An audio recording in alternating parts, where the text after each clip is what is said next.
अस्सलाम वालेकुम नाज़रीन, आप देख रहे हैं प्रोग्राम न्यूज़ नाइट और मैं हूं आपका मेज़बान अली आरिफ। नाज़रीन, हम खुशकिस्मत लोग हैं कि खुदा पाक की ज़ात ने हमें तमाम नेमतों से नवाजा है और कोई कमी हमें नहीं छोड़ी है। मगर हमारे दरमियान कुछ ऐसे लोग भी मौजूद हैं जो कि बीनाई से महरूम हैं। नाबीना अफराद की मैं बात कर रहा हूँ, जो कि आप ख़बरों में यकीनन सुन भी रहे होंगे कि आज 7वां रोज़ है और एहतजाज पर हैं, प्रोटेस्ट कर रहे हैं। पहले मॉल रोड पर उनकी जानिब से धरना दिया गया, मगर क्योंकि मौसम ऐसा है, ठंड है, बारिश भी बीच में हुई, उसके बावजूद उन्होंने अपना एहतजाज, अपना धरना ख़त्म नहीं किया। मगर उनको अब नासिर बाग में यहाँ पर बिठा दिया गया है। कैंप लगा है मेरे कब में, आप देख सकते हैं यहाँ पे बैठे हुए हैं, एहतजाज कर रहे हैं। अब ये जो लोग हैं जो बिनाई से महरूम हैं, जिनके पास वो सारी चीज़ें नहीं है जो आपके पास है, मेरे पास है, तो इनको किसने फैसिलिटेट करना है, इनको किसने हुकूक देने हैं? यकीनन रियासत ने देने हैं, मगर रियासत क्या कर रही है? पहले हमने देखा कि इनकी जानिब से हर दौर में यकीन एहतजाज किए जाते हैं, हर साल एहतजाज 2-2, 3-3 दफ़ा भी किए जाते हैं। कभी मेट्रो ट्रैक पर आके लेटते हैं, कभी कहीं जाते हैं, कभी कहीं जाते हैं, मगर चाहते क्या हैं, मांगते क्या हैं? अपना हक मांगते हैं। यही कहते हैं कि हमें हमारी नौकरियाँ दे दें, हमारे कोटे के मुताबिक हमारी नौकरियाँ दे दें। मगर उनके साथ होता क्या है कि उनके पास हमारे हुकूमती नुमाइंदे जाते हैं, उन्हें कुछ लेटर पकड़ाते हैं और उन्हें कहते हैं कि ये जी आपकी नौकरी, आप धरना ख़त्म कर दें। मगर बाद में पता चलता है कि वो सिर्फ कागजी कार्रवाई थी, कोई नौकरी नहीं मिलती है। अब इनके क्या मुतालबात हैं, क्यों ये आए हैं यहाँ पर, क्या कहना चाह रहे हैं, जो इंतज़ामिया है या हुकूमत वक्त है, उनके सामने क्या अपनी मांगे रख रहे हैं, आज इन्हीं से जानेंगे। नाज़रीन, इस वक्त मेरे साथ मौजूद है उमर रशीद, जो कि प्रेसिडेंट हैं ब्लाइंड एसोसिएशन पंजाब के, जो डेली वेजेस पर काम करते हैं। उमर, हमें ये बताइए कि आपको कितने रोज़ हो गए हैं इस वक्त यहाँ पर एहतजाज करते हुए सिटिन को, और दूसरा ये बताइएगा कि आपके मुतालबात इस दफ़ा है क्या? क्योंकि हम देखते हैं हर दौर में, हर साल में आपको एहतजाज करना पड़ता है, क्यों करना पड़ता है? सर, पहली तो बात यह है कि हम लोगों का एक एग्रीमेंट हुआ था लास्ट ईयर 16 नवंबर 2019 में, और उसमें हमें 35 दिन दिए गए थे कि 35 दिन के अंदर अंदर हम आपके तमाम इशू सॉल्व आउट करके तो आपको घरों में भेजेंगे। हमने कहा था हमने घरों में नहीं जाना, तो हमें शेल्टर होम लारियडा में रखा गया था। ठीक है। तो 35 दिन गुजर गया, पूरा 35 दिन के बाद पूरा साल हो गया। आज फिर हम सड़कों पे हैं, हम लोग पूरा साल वो घर नहीं गए अपने। ये मैं अपने नाज़रीन को एग्रीमेंट भी दिखा दूं जी, ये सेटलमेंट एग्रीमेंट है जो कि इनके साथ हुआ था, और इसके ऊपर इन्होंने यकीनन लिखा है, जिस तरह से उमर बता रहे हैं हमें, कि इनके जो लिस्ट इनकी जानिब से प्रोवाइड की गई थी कि जो डेली वेजेस पर काम करते हैं उनको रेगुलर किया जाना था। बिल्कुल ऐसे ही है, बिल्कुल ऐसे ही है। लेकिन वो अभी तक कहते हैं 1 साल हो गया, 35 दिन की बात हुई थी, 1 साल हो गया, इस एग्रीमेंट के मुताबिक 35 दिन में होना चाहिए था, लेकिन अभी तक नहीं हुआ। उमर, कुछ हुआ भी है, कुछ लोगों को फैसिलिटेट किया गया भी है, या मुकम्मल तौर पर नाकाम रही है? इसमें गवर्नमेंट ने कुछ लोगों को फैसिलिटेट किया है। ठीक है। तो हमारे ये तकरीबन 700 से अबव लोग हैं, उसमें से 200 लोगों को अकोमोडेट किया। लेकिन इसमें इशू ये है कि हमसे ये वादा हुआ था कि एग्रीमेंट था कि ये अकॉर्डिंग टू क्वालिफिकेशन, जो मैट्रिक से अबव होंगे उनको 5 to 15 स्केल दिया जाएगा, जो बिलो मैट्रिक होंगे उनको 1 to 4 दिया जाएगा। लेकिन गवर्नमेंट ने अपने इस वादे को पूरा नहीं किया, बल्कि एमफिल पास बंदे को भी आया की सीट दी, पीएन की सीट दी, एमफिल पास बंदे को पीएन की सीट दी, आया की सीट दी, बकायदा कुक की सीट दी, सैनिटरी वर्कर की सीट्स उनको दी हैं, स्वीपर की सीट। तो ये हमारी इंसल्ट है। ये हम लोगों को इतनी एजुकेशन क्यों दी जाती है? इतनी एजुकेशन, हमारा एक बहुत बड़ा सेटअप है हमें एजुकेशन देने के लिए, स्पेशल एजुकेशन महकमा है पूरे पंजाब का, एक बहुत बड़ा महकमा है। 500 से अबव स्कूल हैं, 15 के करीब कॉलेजेस हैं, जो स्पेशल एजुकेशन के अपने कॉलेजेस हैं। टीचर्स को डबल पे दी जाती है, स्टूडेंट को इतनी फैसिलिटेट किया जाता है। लेकिन हमारी एजुकेशन पॉलिसी तो बनाई जाती है, लेकिन एम्प्लॉयमेंट के हवाले से 70 साल में हमारे लिए कोई भी पॉलिसी नहीं बनाएगी, जिसकी वजह से हमें बार बार सड़कों पर आना पड़ता है। इसी तरह 3% कोटा है, पहले तो इसके ऊपर इम्प्लीमेंट नहीं होता था, बल्कि MP और MN अपने लोगों के लिए ले जाते थे। लेकिन जब से हमने एहतजाज किया शुरू किया 2014 से, तो उसके बाद इसके ऊपर इसको 1% से 3% किया गया है, और इसके ऊपर इम्प्लीमेंट भी शुरू हुआ है। लेकिन अब वो हमें नहीं मिलता। हम लोग अप्लाई करते हैं तो कहते नहीं जी आप नहीं करेंगे, फिजिकल को हम रखेंगे, ये फिजिकल की सीट्स हैं। PHA फैसलाबाद में सीट्स आई, 38 सीटें आई, तो उन 38 सीटों में से 38 के 38 जो है वो फिजिकल रख लिए गए। उनकी DG ने कहा जी मैंने ब्लाइंड रखनी के नहीं है, चाहे मुझे चीफ सेक्रेटरी का, CM को मुझे क्यों ना कहे। तो इस तरह के हमारे साथ अमल दरामद हो ही नहीं रहा किसी सूरत। जी बिल्कुल नहीं हो रहा, ब्लाइंड लोगों के बिल्कुल नहीं दिया जा रहा। हमारा मुतालबा है कि इसको 1% जो है वो डिस्क्राइब किया जाए, क्योंकि कोटा जो है डिस्क्राइब नहीं किया गया। हम चाह रहे हैं कि इसमें 1% हमें दे दिया जाए, 1% फिजिकल को और 1% डेफ एंड डम को, ताकि तमाम लोगों को बराबर के जो है वो जॉब मिलती रहे। अस्सलाम वालेकुम जी, क्या हाल है आपका? ठीक है आप? जी मैं बिल्कुल ठीक हूँ। नाम क्या है आपका? मेरा नाम खुरम दानियल है। खुरम, आप कहाँ से आए हुए हैं, अभी एहतजाज कर रहे हैं? मैं गुजरांवाला से आया हूँ और मैं तकरीबन पिछले हम काफ़ी दिनों से यहाँ पे एहतजाज कर रहे हैं। आप गुजरांवाला से आए हैं जी। और क्या क्या वजह बनी ये खुरम कि आपको एहतजाज करना पड़ा? पहले हमें अपनी स्टडीज़ के हवाले से बताइए, क्या किया हुआ आपने? मैंने ग्रेजुएशन किया। ग्रेजुएशन कंप्लीट कर ली हुई है? जी जी। ज़बरदस्त। तो फिर अब नौकरी का कुछ सिलसिला बन सका अभी तक? अभी फ़िलहाल तो कोई नौकरी को रोज़गार नहीं मिला। हाँ। तो अभी रोज़गार के लिए निकले हैं। मतलब मुझे ये बताएं, देखें हमारे तो आप बहुत से देखें ना, अब हम आप लोगों में मौजूद हैं वो लोग जो कि बिनाई से महरूम है, बड़ा मुश्किल होता होगा। आपने तालीम हासिल की, ग्रेजुएशन की है, बिल्कुल आसान नहीं है। हमारे तो आम मतलब जिनको अल्लाह ताला ने बिनाई दी होती है वो ग्रेजुएशन नहीं कर पाते, वो भाग जाते हैं, स्कूलों से भाग जाते हैं। जी जी। आपने ग्रेजुएशन भी कर ली? जी। कितना मुश्किल रही स्ट्रगल ये सारी? बहुत स्ट्रगल की है, स्पेशली बचपन से। मतलब जब 1998 में हॉस्टल में गए तो वहाँ से ही स्ट्रगल की। फिर उसके बाद भी ग्रेजुएशन के बाद भी, अभी तो ग्रेजुएशन भी काफ़ी मतलब 2-3 साल हो गए हैं, तो जॉब अभी स्टिल नहीं मिली, तो इसलिए फिर अभी तक जॉब नहीं मिली। अब्दुल शकूर भी जी हमारे साथ मौजूद हैं। अब्दुल शकूर, आप बताइएगा, आप किस इलाके से हैं वैसे? बेसिकली मैं हाफिजाबाद से बिलोंग करता हूँ और मेरी जो तालीम है वो MA है। ठीक है। और मैं डेली वेजेस पे काम कर रहा हूँ। मेरी हमेशा MA किया हुआ है और डेली वेजेस पर काम करना पड़ा है? जी जी जी। क्यों? काम बस ये गवर्नमेंट की नाहिसी बेहिसी है और नाहिली है कि हमें जो ना अकॉर्डिंग टू स्किल और अकॉर्डिंग टू एजुकेशन जॉब नहीं दे रही है। हमें जो सीट्स दी गई हैं कुछ, जैसा कि पहले दोस्तों ने बताया कि एक मर्द को आया की सीट दे दी गई और एक हमारी लड़की है फैसलाबाद में, उसको चौकीदार बना दिया गया। तो इन अंधों ने देखते वक्त भी ऑर्डर्स नहीं किए कि फ़ीमेल को मेल की सीट दे रहे हैं और मेल को फीमेल की सीट दे रहे हैं। तो इस तरह के इश्यूज़ होते हैं। मैं ये समझता हूँ जिसके घर में इशू होता है वो डिसेबिलिटी को समझता है। अगर मैं कहता हूँ कि इस हुक्मरानों के अंदर भी कोई बेटा पैदा हो जाए या बेटी पैदा हो जाए तो शायद पूरे पंजाब या पूरे पाकिस्तान की बात बन जाए। तो सिंपली ये है कि हमें हमारा हक दिया जाए। जब तक हमारा हक नहीं मिलता है, हमारा according to skill, according to education, तब तक हम रोडों पे हैं। और जैसा कि सदर साहब ने बताया कि बुत अगर हमारे मामला अगर नहीं सॉर्ट आउट होते तो फिर हमें मजबूरी के तौर पे जाना पड़ेगा रोडों पे। हम आवाम से पहले से ही अपील कर चुके हैं कि हमारी जो मजबूरी है, वैसे तो हमारी बात सुनी नहीं जाती। और जब हम कहते हैं कि हमारे साथ कोई बातचीत करने के लिए, वो कहते हैं जी थ्रेट्स हैं यहाँ पे और कोरोना वबा है। तो ये देखें हमारे जो साथी हैं वो भी तो इतनी दूर से हैं, पूरे पंजाब से तशरीफ़ लाए हैं और एजुकेटेड हैं। ये नहीं कि अनपढ़ जाहिल हैं, एजुकेटेड हैं। इनको भी तो कोरोना का इशू हो सकता है ना, इनको भी यकीनन हो सकता है। और अगर आपको इतनी परवाह थी कोरोना की तो आप इनकी नौबत ही यहाँ तक क्यों पहुँची कि इनको यहाँ पर आना पड़ा या एहतजाज करना पड़ा? पहले ही इनके जो डिमांड्स है या इनके जो हुकूक है, जो इनको हक मिलना चाहिए, वो पहले मिल जाता तो आपको ना आना पड़ता। बिल्कुल 35 डेज दिए गए, जिसके अंदर वो 1 साल से ज़्यादा टाइम हो गया हुआ है, अभी वो उसकी अमल दरामद नहीं हुआ। तो हम बारहा गवर्नमेंट को आगाह करते रहे कि हमारा इश्यूज़ जो है ना वो बढ़ रहे हैं। हमारे बहुत से साथी हैं जो डेली विजिट पे लगे थे, ओवर एज हो गए, उनके लिए कुछ नहीं अभी हुआ, वो एजुकेटेड हैं। और बहुत से साथी जो है ना वो ओवर एज होने जा रहे हैं। ज़्यादा जैसे जैसे टाइम बढ़ता है वैसे वैसे एज भी बढ़ती है और इश्यूज़ जो है ना टाइम भी बढ़ेंगे, कम नहीं होंगे। तो हमेशा हमने गवर्नमेंट से रिक्वेस्ट में बात की है, हमारा जो 3% कोटा है उसको डिवाइड कर दिया जाए। 1% ब्लाइंड के लिए, 1% फिजिकल के लिए, 1% डेफ एंड डम के लिए, क्योंकि ये तीनों डिसेबिलिटीज़ ही एग्जिस्ट करती हैं इदारों में। अगर स्टडी में देख लिया जाए, अगर अच्छे काम को कर सकता है तो इन मामलों में। लेकिन अनफॉर्चुनेटली जहाँ भी आप जाएंगे गवर्नमेंट इदारों में, वहाँ पे फिजिकल ही एग्जिस्ट करेंगे, ना ब्लाइंड एग्जिस्ट करते हुए नजर आएंगे, ना फिजिकल ना डेफ एंड डम नजर आएंगे, ना ब्लाइंड नजर आएंगे। और उनका यही कहना है कि जो कोटा मुख्तस किया गया उसे डिवाइड कर दिया जाए ताकि 1% तो एटलीस्ट कोटा रखा जाए जो कि नाबीना अफराद है। क्योंकि आपके सामने ये मिसालें मौजूद हैं, आला तालीम हासिल कर चुके हैं मगर अभी तक डेली वेजेस पर कोई काम करने पर मजबूर है, किसी के पास वो भी नहीं है। तो क्या ये ज़्यादती नहीं है? क्या ये हमारी बेहिसी नहीं है?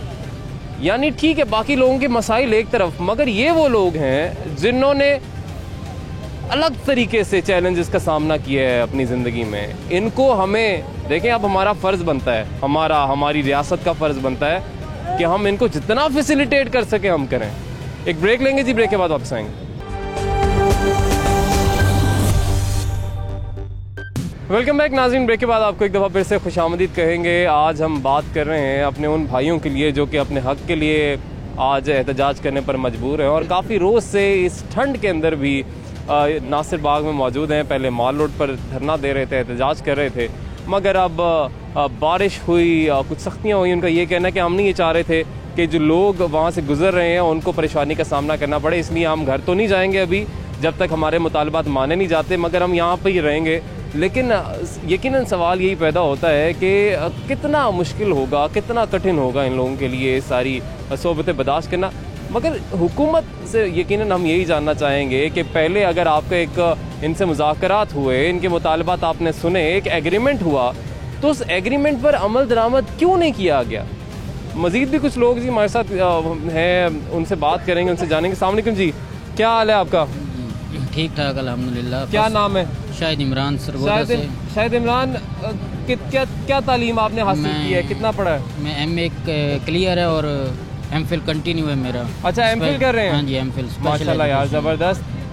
तो अभी क्यों आपको एहतजाज क्यों करना पड़ रहा है? शायद ये इसलिए करना पड़ रहा है कि मुझे तो ये लगता है कि जो पंजाब असम्बली है और नेशनल असम्बली है, वहाँ सब लोग ब्लाइंड बैठे हैं, क्योंकि उनको कॉन्स्टिट्यूशन 1973 का आइन अभी तक नहीं पता चला कि किसके क्या राइट्स हैं, किसको क्या देना है, जिसकी वजह से हम लोगों को यहाँ पे आना पड़ा है। हमारे ख्याल में यहाँ कोई ऐसा लड़का या कोई ऐसा बंदा मौजूद नहीं है कि जो 73 में पैदा हुआ हो और आज तक उसको ये कॉन्स्टिट्यूशन न समझ आई हो। ये सब लोग कॉन्स्टिट्यूशन यानी कि 1973 से पहले के नहीं हैं, बाद में आए हैं। कॉन्स्टिट्यूशन पहले है ताकि वो पता चले कि ये लोग उनका क्या हक़ है, कौन सा मिलना चाहिए। कोई खुद से ये नहीं मांग रहे कि इनको क्या दिया जाए, कि इनके कोई अपने कोई कॉन्स्टिट्यूशन नहीं है, ये पाकिस्तान का कॉन्स्टिट्यूशन है, उसी से ये अपना हक़ मांग रहे हैं कि ये चीज़ हमें चाहिए।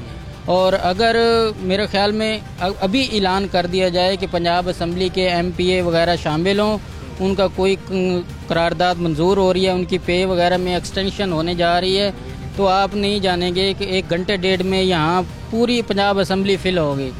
कि हमारा, क्योंकि उनका अपना मसला है, आवाम का मसला है, आवाम का मसला है, तो इसलिए ये हमारा खसूसी हम इसलिए आए हैं कि काफ़ी वेट करने के बाद, ये नहीं है कि हम ये प्री प्लानिंग नहीं है, कि हम तकरीबन 5-6 साल से धक्के खा रहे हैं लोग, और इसी की वजह से कई लोगों की एजुकेशन है वो ख़त्म हो चुकी है इसी अपनी रोज़गार के सिलसिले में।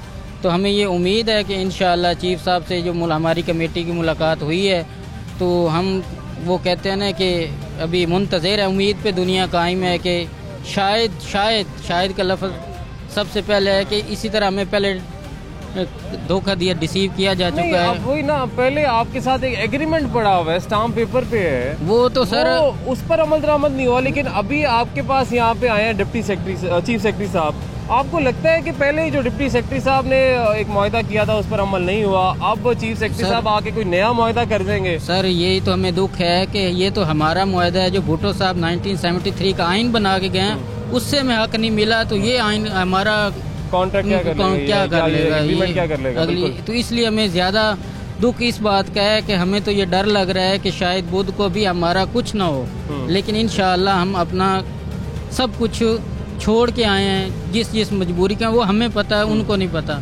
तो हम इंशाअल्लाह या इधर ही ख़त्म हो जाएंगे या अपना हक लेके जाएंगे। क्या नाम है आपका? सफदर हयात।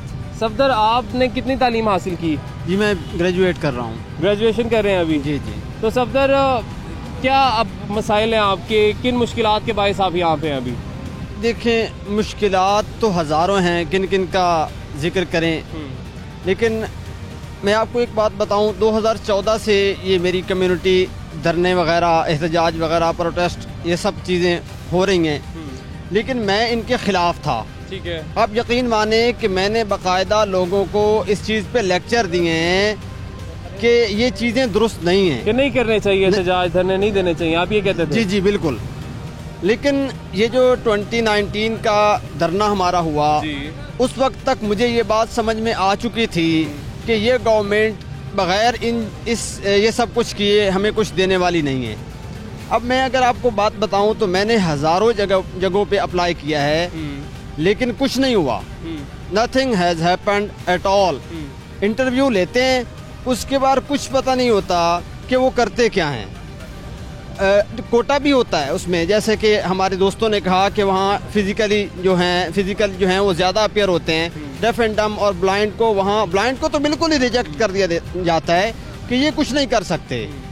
तो फिर जितने तालीमी इदारे हैं पाकिस्तान में, या पढ़ाई की बात की जाती है, जो तालीम दी जाती है, फिर उन्हें भी बंद कर दे। अगर ये नौकरी नहीं दे सकते हैं तो फिर तालीमी इदारों को भी बंद कर दें। जी बिल्कुल। देखिए ना, फंडामेंटल राइट्स की बात करने वाले और रियासत मदीना की बात करने वालों ने हज़रत उमर का ये कौल नहीं पढ़ा कि दजला के किनारे अगर कोई कुत्ता भी भूखा मरेगा तो वो भी उमर की जवाबदारी होगी और उमर से पूछा जाएगा। अब ये सारे लोग, मैं अगर आपको अपनी बात बताऊं तो मैं शादीशुदा हूँ, मेरे 2 बच्चे हैं। 2 बेटियां हैं मेरी, एक बेटी मेरी ब्लाइंड है। उसको मैं तालीम देने से कासिर हूँ सिर्फ इसलिए कि मेरे पास वसाइल नहीं हैं। अब उसकी उम्र तालीम की गुजरी, कुछ चीज़ों का वक्त होता है ना, बिल्कुल। जब वक्त गुजर जाता है तो फिर कुछ नहीं हो सकता। इसी तरह मेरी बेटी की तालीम का वक्त अब गुजर रहा है। दैट्स वाई मैंने ये महसूस किया है कि आई शुड गो देयर, और मुझे इन जो प्रोटेस्टर हैं इनका साथ देना चाहिए। तो ये आपने ये बताएं, आपकी शादी हुई है माशाल्लाह, 2 बेटियां हैं, तो कैसे गुजारा कैसे करते हैं, अभी क्या करते हैं? बस छोटी मोटी कहीं एक मस्जिद में इमाम हूँ मैं, जहाँ मुझे 7,000 सैलरी मिल रही है। तो 7,000 में आपको पता है एक बंदे का खाना नहीं, 7,000 रुपया महीने का मिलता है आपको? जी। तो वहाँ एक बंदे का खाना नहीं मिलता 7,000 में। आजकल एक बंदा खाना नहीं खा सकता, कहाँ फैमिली सारी। तो फिर कुछ दोस्त वगैरह सपोर्ट करते हैं, कुछ फैमिली सपोर्ट करती है, बस ले दे के काम चलता ही है। धक्का जो लगाना है, गाड़ी है चल रही है।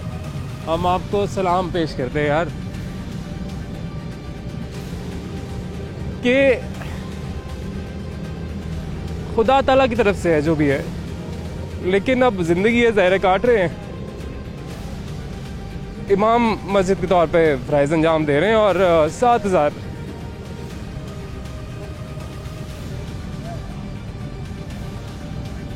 पैसे दे दो, कभी जेब में होते हैं, कभी ना होना तो हम अकेले बाहर जाके रोते हैं कि हमारे बच्चे पैसे मांग रहे हैं तो हमारी जेब में नहीं है।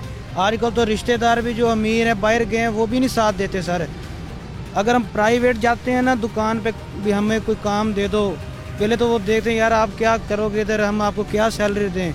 कोई भी सर हमें प्राइवेट भी नहीं रखते सर। इसीलिए हम गवर्नमेंट में अगर अप्लाई करते हैं, कहते हैं यार हमने वो बंदा रखना है डिसेबल जो काम कर सके। मैंने कहा सर मुझे थोड़ा बहुत आता है नज़र, मैं झाड़ू भी दे लूँगा अगर आप कहें। ये एजुकेशन में सीटें आई थी, मैंने अप्लाई किया, मैंने कहा ये डस्टिंग वगैरह भी मैं कर लूँगा। लेकिन जब इंटरव्यू आया तो उन्होंने हमें नहीं रखा सर। बाहर कह रहे नहीं, अब उनको रखा है फिजिकल को, नबीना अफराद को रखते ही नहीं है सर। इसीलिए अब हम, और यकीनन मेरा ख्याल है कि जो वो हजरात हैं जिनकी इस प्राइवेट इदारों की अगर इन्होंने बात की या प्राइवेट कंपनीज़ की बात की, मुझे उनसे कोई उम्मीद नहीं है। सीधी सी जो बात है, मुझे उनसे उम्मीद नहीं है। मुझे अगर उम्मीद है तो वो मुझे अपनी रियासत से है, उसकी ज़िम्मेदारी है।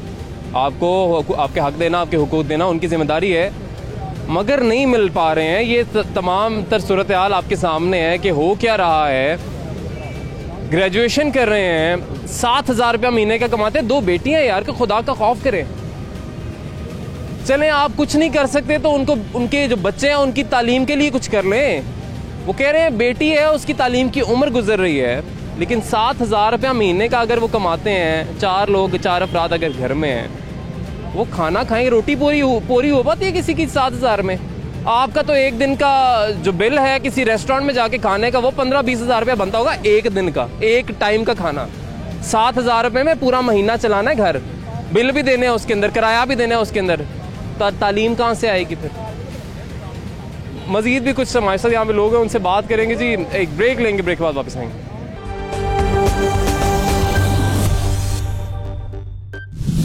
वेलकम बैक नाज़रीन। ब्रेक के बाद एक दफ़ा फिर से आपको खुशामदीद कहेंगे। आज हम मौजूद हैं नासिर बाग में, क्योंकि यहाँ पर हमारे प्यारे भाई जो कि बिनाई से महरूम है, एहतजाज के लिए मजबूर हैं और एहतजाजन यहाँ पर बैठे हुए हैं। और उनका यही कहना है जब तक हमारे मुतालबात नहीं पूरे होते हम यहाँ से नहीं जाएंगे। और मुतालबात तक कुछ ज़्यादा नहीं है, मुतालबात सिर्फ ये हैं कि हमें जो हमारा हक़ है, या जो गवर्नमेंट के साथ हमारे मुज़ाकरात हुए, जो एग्रीमेंट हुआ था, उस पर अमल दरामद किया जाए। हमें हमारे जो डेली वेजेस पर काम करने वाले लोग हैं उन्हें रेगुलर किया जाए, क्योंकि होता क्या है बगैर कोई वजह बताए निकाल दिया जाता है और फिर कोई पूछने वाला नहीं होता। कहीं पर ये जा नहीं सकते, अपील नहीं कर सकते, पूछ भी नहीं सकते कि हमें क्यों निकाला है, क्योंकि डेली वेजेस पर काम करते हैं। एक भाई हमारे साथ मौजूद हैं जिनको डेली वेजेस पर ये काम करते थे और इन्हें बगैर वजह बताए निकाल दिया गया, नौकरी से फारिग कर दिया गया। अस्सलाम वालेकुम, क्या नाम है आपका? मोहम्मद शहजाद। शहजाद, कहाँ काम करते थे आप? सर मैं टीए में बोसन टाउन में काम करता था डेली वेजेस पे, 2015 से लगा था। 2016 में मुझे निकाल दिया, कोई वजह भी नहीं है, कोई बिला वजह निकाल दी है। डीसी साहब के पास गया हूँ, वो भी कहते हैं बेटा आपको नहीं निकालेंगे। फिर गया हूँ, फिर भी नहीं बात सुनते, जाता हूँ मिलते भी नहीं है। सोशल वेलफेयर के पास जाते थे, 1 साल चक्कर लगवाते रहे, फिर भी उन्होंने नहीं बात सुनी मेरी। तो अब क्या करते हो, कैसे गुजारा होता है? सर जी मैं वेट स्केल लगाता हूँ, 200-300 रुपये बन जाता है। मेरी शादीशुदा हूँ सर, तो 2 बच्चे हैं मेरे, तो अब शादीशुदा हो, 2 बच्चे हैं? जी जी। और वेट स्केल लगाने पर मजबूर हो? हाँ जी सर। तो अब गवर्नमेंट से अपील है। बच्चों की क्या उम्र है? बच्चे ठीक है? जी जी अल्हम्दुलिल्लाह, एक साल के माशाल्लाह, 1-2 महीने का बच्चा है।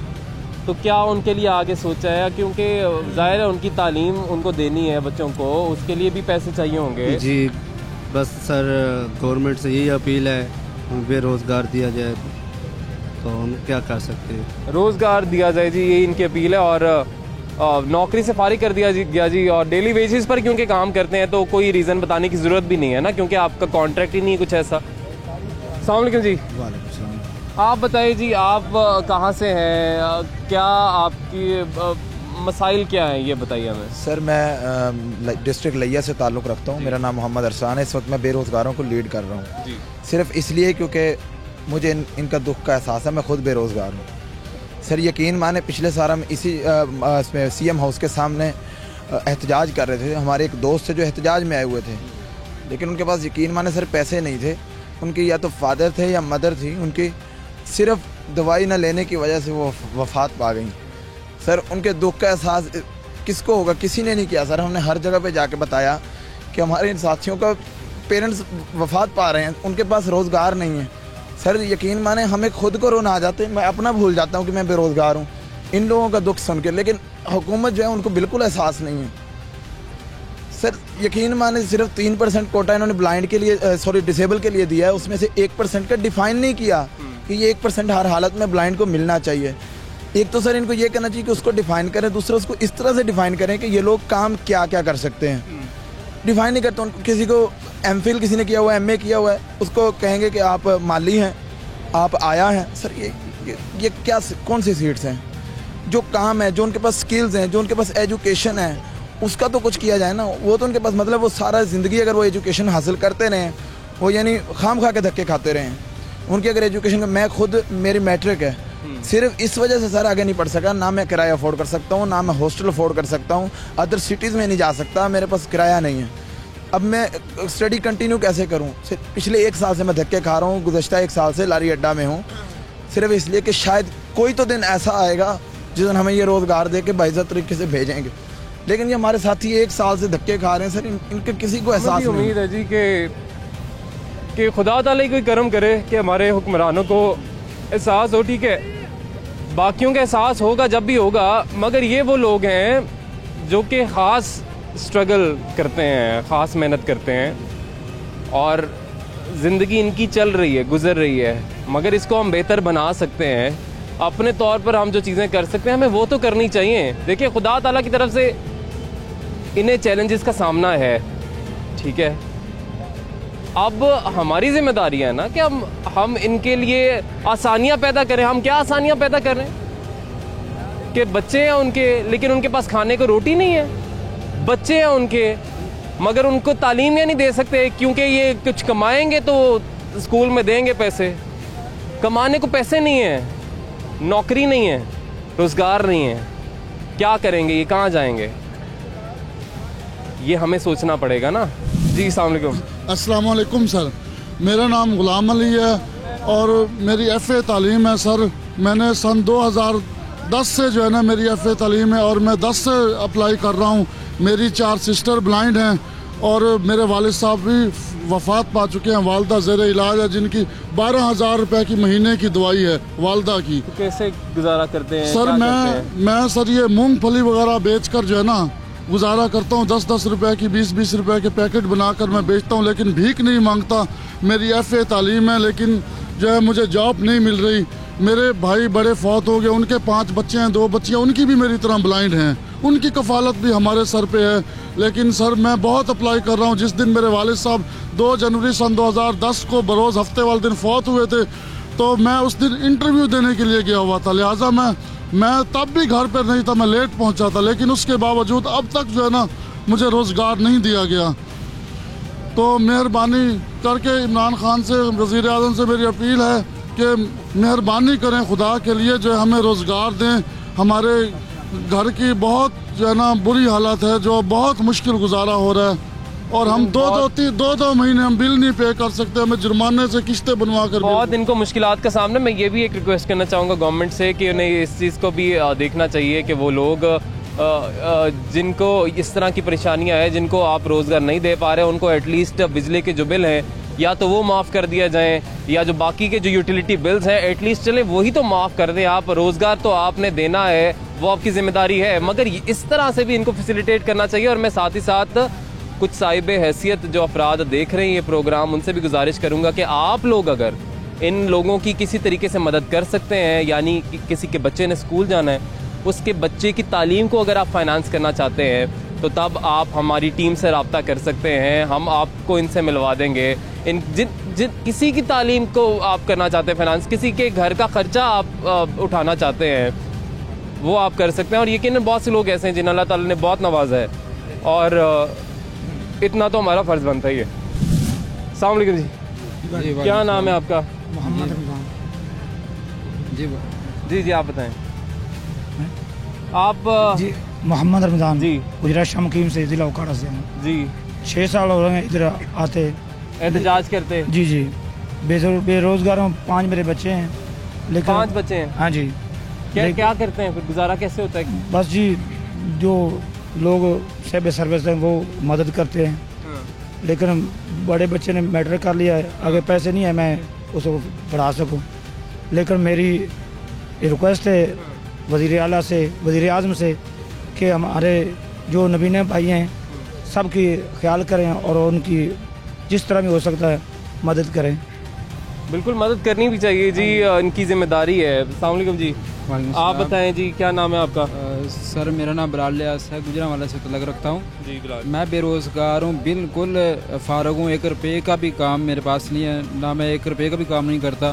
सर मैं ये कहना चाहूँगा कि मेरे हम 7 बहन भाई हैं, और मेरे जो मैं खुद ब्लाइंड हूँ, 2 भाई ज़हनी मासूर हैं, उनका ज़हनी तवाज़ुन दुरुस्त नहीं है। मेरा छोटा भाई है, वो छोटा है, 13 साल का है, तो वो 7वीं में पढ़ता है। सर मेरे वालिद साहब मिस्त्री हैं, मिस्त्री का काम करते हैं। सर इस सर्दी में आप अंदाज़ा लगाएं कि वो ज़ईफ़ हो चुके हैं, कमाने का जरिया नहीं है उनके पास।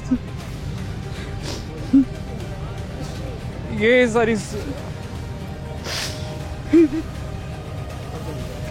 सारी सूरत हाल है जी। आपने कुरान हो सर, मैंने कमरे फंस गया सर।